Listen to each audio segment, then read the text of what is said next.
Hello guys, চলে এসেছি আবার খেলার খবর চ্যানেলে বিগ বিগ আপডেট নিয়ে। তো চলো বন্ধুরা, খুব গুরুত্বপূর্ণ আপডেট নিয়ে চলে এসেছি। পুরো ভিডিওটা দেখতে থাকো, স্কিপ করবে না। স্কিপ করলে কিন্তু ভিডিওর মধ্যে অনেক কিছু মিস করবে। এবং এই খেলার খবর চ্যানেলে যারা নতুন আছো, অবশ্যই খেলার খবর চ্যানেলটা সাবস্ক্রাইব করে পাশে থাকা বেল আইকন ঘন্টাটাকে ঢং করে বাজিয়ে দাও। বেশি বেশি লাইক এবং কমেন্ট করে দাও, যাতে মোটিভেট হয় তোমাদের এই খেলার খবর চ্যানেলে আমি ফার্স্ট আপডেট দিতে পারি। তো চলো বন্ধুরা, ফার্স্ট যে আপডেটটা নিয়ে কথা বলবো, খুব গুরুত্বপূর্ণ আপডেট তোমাদের দিতে চলেছি। তো ফার্স্ট আপডেটটাই হচ্ছে এমবিএসজি শিবিরের ক্যাপ্টেন, এমবিএসজি শিবিরের প্লেয়ার সুভাশিস বোসকে নিয়ে। তো যেটা খবর সূত্রে জানা যাচ্ছে, সুভাশিস বোস কিন্তু ইজ ব্যাক, মানে ক্যাপ্টেন কিন্তু ইজ ব্যাক, মানে ক্যাপ্টেন কিন্তু মাঠে ফিরতে চলেছে। তো বেসিক্যালি তোমরা নিশ্চয়ই জানো, ডুরান্ড কাপের 17 তারিখ কিন্তু ডার্বি আছে, quarter final, Mohun Bagan versus east Bengal. একটা দুর্দান্ত ম্যাচ হতে কিন্তু চলেছে, একদম টানায় উত্তেজনা, গ্যালারি কিন্তু ফুল ভরে যায় বিবেকানন্দ যুব ভারতী ক্রীড়াঙ্গন। এই ম্যাচে কিন্তু সুভাশিস বোস কিন্তু কামব্যাক করতে চলেছে, এইটাই কিন্তু বোঝা যাচ্ছে। মানে সে কিন্তু পুরোটাই সুস্থ হয়ে গেছেন, বল পায়ে অনুশীলন করছেন, এবং সে কিন্তু ক্যাপ্টেন, মানে ডার্বিতে ক্যাপ্টেনের প্রতিনিধিত্ব করার জন্য কিন্তু তৈরি, মাঠে নামার জন্য তৈরি। কারণ ডিফেন্স কিন্তু শক্ত রাখতে হবে। মানে যে সমস্ত টিমের বিরুদ্ধে খেলেছিল মোহনবাগান, ডিফেন্স কিন্তু খুব একটা যে ভালো ছিল কিন্তু নয়, ভালো ছিল তাও, কিন্তু ডিফেন্স শক্ত রাখার কারণে কিন্তু অবশ্যই ইন্ডিয়ান প্লেয়ার সুভাশিস বোসকে দলে দরকার। সে কিন্তু পুরোপুরি সুস্থ হয়ে গেছে, এবং এই ডার্বি ম্যাচ থেকে কিন্তু তাকে অ্যাভেলেবেল আমরা পেয়ে যেতে পারি। তো দেখা যাক ডার্বি ম্যাচ সুভাশিস বোস খেলে কিনা, এবং আমার তো মনে হচ্ছে সুভাশিস বোস ডার্বি থেকেই ব্যাক করবে এবং দুর্দান্ত পারফরমেন্স দেবে কিন্তু সুভাশিস বোস। তো দেখা যাক। তো যাই হোক, নেক্সট যে আপডেটটা নিয়ে এবার কথা বলবো, সেটা কিন্তু খুব গুরুত্বপূর্ণ আপডেট। তো একটা বিদেশি প্লেয়ার নিয়ে কিন্তু কথা বলবো। বিদেশি প্লেয়ারটার কনফার্ম নাম বা ফেস রিভিল কিন্তু হয়নি। তো খবর সূত্রে জানা যাচ্ছে এমবিএসজি শিবির কিন্তু এমএসজি ম্যানেজমেন্ট কিন্তু একটা দুর্দান্ত বিদেশি টার্গেটে রয়েছে।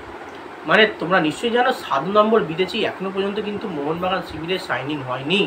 সেই কারণে কিন্তু একটা দুর্দান্ত বিদেশি চোখে কিন্তু রয়েছে এমবিএসজি শিবির। কারণ এই একটা তোমরা খুব শিগগিরই খবর সূত্রে জানতে পারবে, বা কনফার্ম আপডেট হয়তো জানতে পারবে কিছুদিন বাদেই, যে এমবিএসজি শিবির 7 নম্বর বিদেশি সাইনিং করাচ্ছে। এবং বিদেশিটা কে কিন্তু এখনও পর্যন্ত নাম রিভিল করানো হয়নি। এটা সেরা বিদেশি কিন্তু সাইনিং হবে। মোটামুটি আইএসএল লেভেলের প্লেয়ার অবশ্যই সাইনিং হয়ে যাবে, কারণ দুর্দান্ত যে মোহনবাগান টিমটাকে বুঝবে, ইন্ডিয়ান মান বুঝবে, এবং দুর্দান্ত পারফরমেন্স দিতে পারবে। যে সমস্ত মোহনবাগান বিদেশিরা এসে খেলছে সেরকম হবে, সেরকমই কিন্তু একটা বিদেশি টার্গেট কিন্তু এমবিএসজি শিবির করছে। তোমরা খবর পাবে, কারণ যে খুবই যে হ্যাবক মানের বিদেশি প্লেয়ার এরকম কিন্তু কিছু নয়, এটা মিনিমাম মানের বিদেশি প্লেয়ার কিন্তু টার্গেট করেছে এমবিএসজি শিবির। দেখা যাক বিদেশিটা কে হতে চলেছে, কে হতে পারে। তো যাই হোক, নেক্সট আপডেট নিয়ে এবার যেটা কথা বলবো, খুব গুরুত্বপূর্ণ আপডেট। এটা হচ্ছে ইস্টবেঙ্গল শিবিরের player, East Bengal FC player Bipin সিংকে নিয়ে। তো বিপিন সিং কিন্তু একটা বড় বার্তা দিল। ইন্ডিয়ান এয়ারফোর্সের বিরুদ্ধে ম্যাচ জেতার পর কিন্তু বিপিন সিং বলল, আমি এরকমই পারফরমেন্স দিতে থাকবো, মানে আরও ভালো এর থেকে পারফরমেন্স দেবো। আমার যে সেরা পারফরমেন্স সেটা কিন্তু ইস্টবেঙ্গলের হয়ে আমি দিতে থাকবো, এবং প্রতিটা ম্যাচে গোল করব এবং ইস্টবেঙ্গলকে জেতাবো, এবং ইস্টবেঙ্গলকে ট্রফি জেতানোর দৌড়ে কিন্তু আমরা থাকবো। এবং অবশ্যই আমার যে অফ ফর্ম ছিল, সেই অফ ফর্ম থেকে আমি ফর্মে ফিরছি, আস্তে আস্তে টিমের হয়ে গোল করছি, ভালো খেলছি। মুম্বাই সিটি এফসি থেকে কিন্তু ইস্টবেঙ্গলে বিপিন সিংকে বেটার খেলতে দেখাচ্ছে, বেটার লাগছে। তো সেক্ষেত্রে আস্তে আস্তে যদি বিপিন সিং ভয়ঙ্কর হয়, সেটা কিন্তু ইস্টবেঙ্গলের হয়ে খুবই ভালো একটা ব্যাপার। কারণ বিপিন সিং দুর্দান্ত প্লেয়ার, আমরা দেখেছি এর আগে আইএসএলে প্রচুর ম্যাচ জিতিয়েছে এবং ট্রফিও জিতেছে, লাস্ট মিনিটে গোল করে ট্রফিও জিতেছে বিপিন সিং। মোহনবাগানের বিরুদ্ধেও গোল করেছে। তো সেক্ষেত্রে বিপিন সিং কিন্তু একটা সেরা প্লেয়ার কিন্তু সাইনিং ইস্টবেঙ্গলের হয়ে হয়েছে। তো যাই হোক, নেক্সট এবং লাস্ট আপডেট যেটা নিয়ে কথা বলবো, খুব গুরুত্বপূর্ণ আপডেট তোমাদেরকে দিতে চলেছি। সেটা হচ্ছে একটা ইন্ডিয়ান টিমের নিয়ে, ইন্ডিয়ান ফুটবল নিয়ে একটা নতুন কিছু আসতে চলেছে। তো ট্রান্সফার মার্কেট সূত্রে জানা যাচ্ছে, কি জিনিসটা কিন্তু এখনও বোঝা যায়নি, কারণ একটা নতুন কিছু আনতে চলেছে। কারণ যে হারে ট্রান্সফার মার্কেট সূত্রে খবর আসছে, এখন একটা খবর আসছে, নেক্সট টাইম কিন্তু আবার খবরটা চেঞ্জ হয়ে অন্যরকম খবর আসছে।